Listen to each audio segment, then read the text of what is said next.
A new book is profiling military veterans and a former FBI agent. 5 Democrats, 5 Republicans who brought their commitment to service from the battlefield into public life. Courage Can Save Us, 10 Extraordinary Americans and the Fight for Our Future explores how this bipartisan generation of leaders is working across party lines to shape our nation, arguing courage is essential to strengthening both American democracy and everyday life. Join us now, the author of that book, U.S. Marine Corps veteran Ry Barkott. He's the co-founder and CEO of With Honor, a cross-partisan organization that seeks to strengthen democracy by working with veteran leaders in Congress. Also with us, Democratic Governor Wes Moore of Maryland. He, of course, a combat veteran who served in Afghanistan with the Army's 82nd Airborne Division and is one of those featured in the book. Gentlemen, good morning. Good to see you both. Great to be on. Good morning, guys. So Ry, let's start with the concept of the book and then how you picked these 10, as I said, half Democrats, half Republicans. This is not a political book. It's a book about courage. Why do you believe courage can save us? Well, Morning Joe, first of all, shout out to you guys. We launched the organization With Honor 9 years ago on Morning Joe. Yes. We're launching the book with you guys. We did an event last night with Governor Moore and his mother. And Mikey Sherrill, who also was there with her parents. So this book, Courage Can Save Us, I wrote it over the last 3 years. And what it does is I profile some of the vets that our organization, With Honor, has helped elect and support who have been in office and taken a pledge to serve with integrity, civility, and courage, including the courage to still work across party lines at a time when obviously it's gotten much more difficult to do so. And it's an evenly divided group. Courage is in short supply, but it still does exist. It's important. I define it as a form of service. It's not bravery. Bravery can be instinctive. It can be self-serving.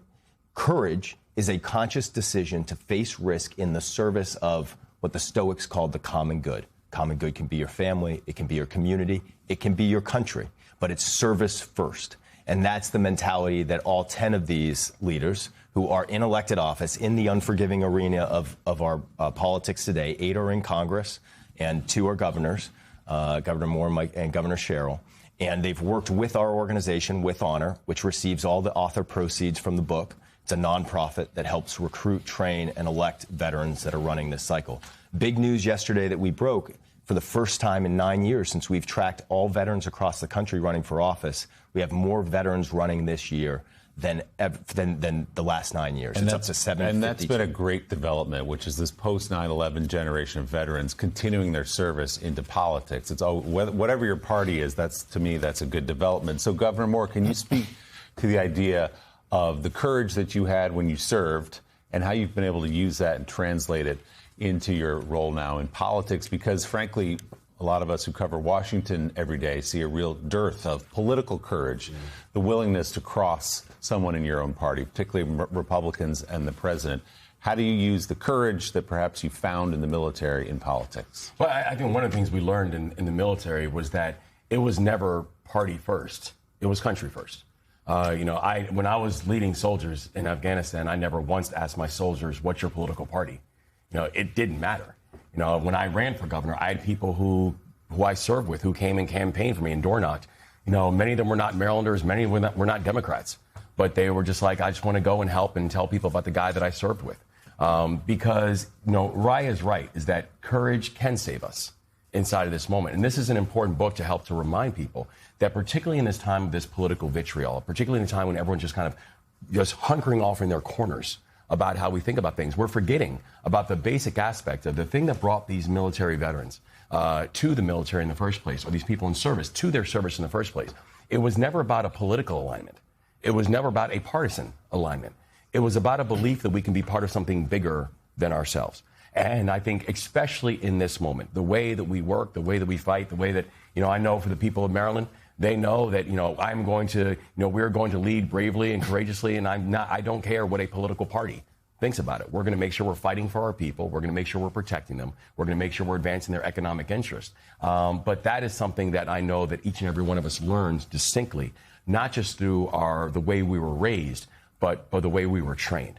And I think that matters. And to your point, two of the Republicans that are on this list, Congressman Fitzpatrick, Congressman Bacon, are two of the few Republicans who do defy President Trump on issues when they say they don't agree with him. In fact, there was a big incident last week because we were in D.C. We did an event with Honor, did an event on the House Triangle with Representatives Fitzpatrick and Bacon, who are in the book. We traveled with them. I traveled with them to Ukraine. And they have made Ukraine a real issue to take a stand on. So they forced a discharge petition, which is a pretty rare move in Congress these days. Had to go up against their party leadership and forced a vote, first vote in almost 2 years for Ukraine support. And of course, they got, there's a cost there. It's not just a political cost. It's also your friends who look at you and say, hey, why are you doing this? Why are you punching us in the face? And, Governor, certainly we're not suggesting that only veterans have the ability to have political courage, but veterans have been in the spotlight in the last year or so. Those Democrats, lawmakers who said, well, it's your duty as if you're in an active duty to not obey an illegal order. And Senator Mark Kelly, who's on this list, is someone who has tried to be disciplined by the Pentagon and receive attack after attack from the White House. That's right. And we pushed back when we saw that happen, too, because what Senator Kelly said and the other people involved, which is something that I had said prior, and it's not something that's controversial. It is the law. It's the oath that we took, that we will obey that we will follow the Constitution of the United States. We will serve the people of our country. But we do not follow orders that are unlawful. That is against the law. And so all Senator Kelly was doing and the other members were doing, which they got reprimanded for, was simply reminding people of the oath that they took.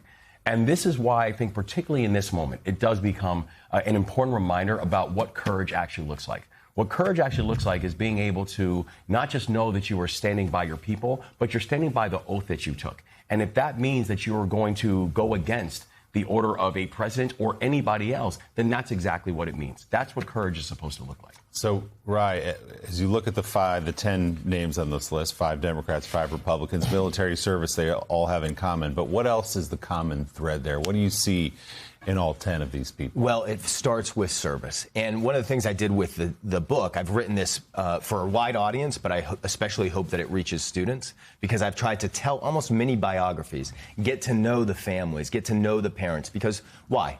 The DNA of service starts with mentors and starts with parents. And that's what so I spent this time with folks getting to understand what drove them to that decision to put their name on the line. By the way, less than 2% of Americans now serve, whether it's in the military or in civilian services. But a lot of young Americans are feeling lonely. They're feeling a loss of a sense of purpose. Service brings us that purpose. I got the title from something that Wes was saying on the campaign trail, which is that service will save us. And courage is a form of service. And so that was the genesis of the title. Before we let you go, Governor, a lot of people would like to see your form of courage in Washington someday. You talk privately to people in the Democratic Party. They like the look of you. They like the sound of you. They like the fact that the people in Maryland, by and large, like the job you're doing. Are you thinking at all at this moment about a run for president? No, I'm thinking about make sure we get reelected in November.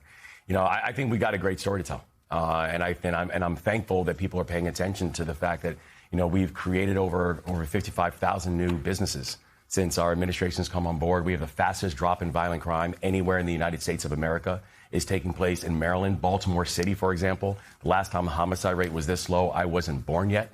That we've created the first state in the country that has a service year option for all of our high school graduates. First state in the country that now has a state-led place-based investment strategy to deal with child poverty. We're really proud of the momentum that we've been able to do to be able to, give the middle class a tax cut, to be able to make sure we're providing economic opportunities, particularly in this climate. And I'm excited that the people of Maryland actually get a chance in November to say whether or not they like the job we're doing or not. Do you mind if I just jump in 1 minute on political courage? Because one of the examples of Governor Moore started right when you decided to campaign, because he talked about this at 92nd Street Y last night. He decided to avoid the advice of your campaign advisors, which were saying, hey, you can't win on a topic that you believe in. Yeah, they said, you can't talk about the word poverty. Poverty doesn't poll well. Poverty is not a good word. And I said, then I don't know why I'm running. We have a society that tolerates child poverty in a way that we should never tolerate this. That children's destiny is being decided before they even have a say. And so I said, then we are going to make the foundation of this campaign that we are going to end child poverty in Maryland, that we are going to talk about it everywhere we go. Even if we don't win, we're going to make them. And in our first year, we were able to do things like make permanent the child tax credit, have an enhanced earned income tax credit, raise the minimum wage inside of the state of Maryland, do the largest mass pardon in the history of the United States of America, where I pardoned over 175,000 misdemeanor cannabis convictions to give people a second chance at the workforce, to be able to make the largest investments in child care in our state's history. We can end this scourge of child poverty if we actually have the courage to do so. And I think in Maryland, that's what we're doing. The new book, Courage Can Save Us, 10 Extraordinary Americans and the Fight for Our Future, is out now. Author Ry Barka and Maryland Governor Wes Moore. Thank you both, guys. Good to see you. Congrats on the book. Appreciate it.